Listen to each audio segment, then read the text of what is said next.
يعني 10 خصال من الفطرة: قص الشارب، فالشارب وإعفاء اللحية التي هي من سمة الرجال، وقد أمرنا بإعفاء الشوارب وإعفاء اللحى، فلا يليق بالمسلم أن يرسل شاربه، لأنه يجتمع فيه أوساخ وأقدار ويقع فيما يشرب وفيما يؤكل، وينزل من الأنف أشياء، فهو واسطة بين الأنف وبين الفم، فينبغي أن ينظف. وكذلك إعفاء اللحية، وقد جاءت الأوامر الشرعية بإعفائها وإكرامها، وجاء في وصف النبي عليه الصلاة والسلام أنه كان كث اللحية، وتعرف قراءته من خلفه باضطراب لحيته، وهذا هو الثابت المرفوع عنه عليه الصلاة والسلام، هذا هو الثابت المرفوع عنه عليه الصلاة والسلام. وجاء عن بعض الصحابة كابن عمر أنهم يأخذون من اللحية ما زاد على القبضة، لا سيما في النسك. ابن عمر رضي الله عنه ثبت عنه أنه كان يأخذ في النسك ما زاد على القبضة، ويتأول قوله جل وعلا: محلقين رؤوسكم ومقصرين، يعني في آن واحد، في آن واحد.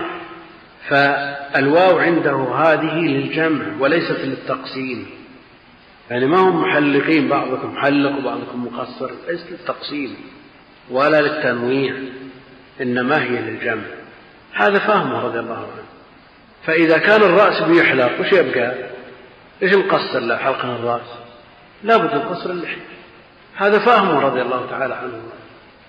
والذي عندنا في الباب من النصوص المرفوعة هو إعفاء اللحية وتوفير اللحية وإكرام اللحية، ولا تقابل مثل هذه النصوص بما نقل عن أي شخص كائنا من كان، لأن الموقوف لا يقابل المرفوع أبدا.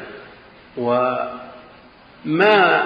استمرأ الناس حلق اللحى حتى تساهلوا في القص، والقص ما له نهاية، وليس مقتصر على القبض، لأن مسألة خطوات. إذا دخل المقص دخل المقص.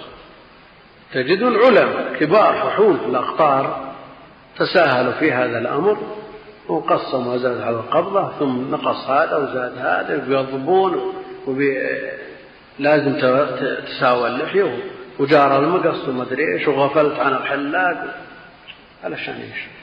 حجج خطوات. ثم بعد ذلك تسامح. شوفون يعني هل اقتصر الناس على القبضة؟ القبضة ايش معنى القبضة؟ القبضة يقبض على اللحية يأخذ ما زاد.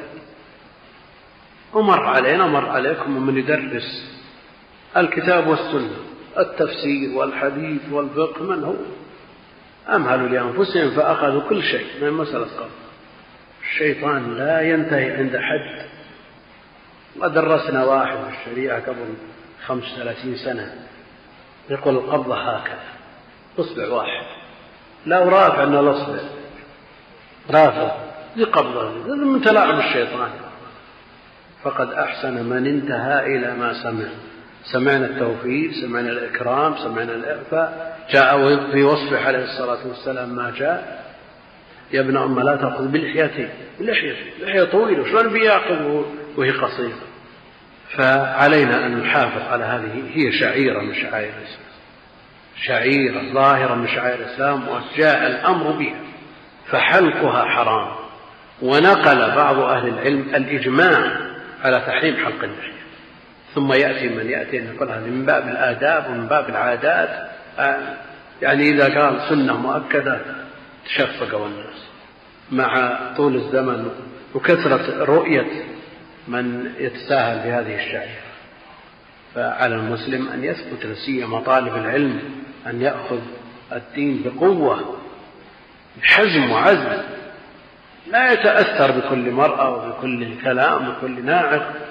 لا، طبيب من الشرق باكستاني أو هندي، طبيب، ما هم لا ليس عندهم من العلم الشرعي شيء، لحيته كثة طويلة، دخل عليه أستاذ في الفقه من الجهات حليق، قال الطبيب: يا أستاذ إيش أنت؟ قال: أنا أستاذ في الفقه الإسلامي. قال: أين لحية؟ قال: اللحية سنة. اللحية سنة يعني أمرها سهل، يعني سنة أمرها سهل. قال: أنا ما يعرف سنة، الرسول مثلي ولا مثلك؟ بس انتهى الإشكال. الرسول مثلي ولا مثلك، ما بيننا سنة ولا بدعة. لم بيتفلسف يقول سنة لا يثاب فاعلها ولا يعاقب تاركها، هذا ما عنده. صحيح مأمور بالاقتداء، افترض لنا سنة غنيين عن هذه السنة، وش اللي قابل السنة؟ والله المستعان.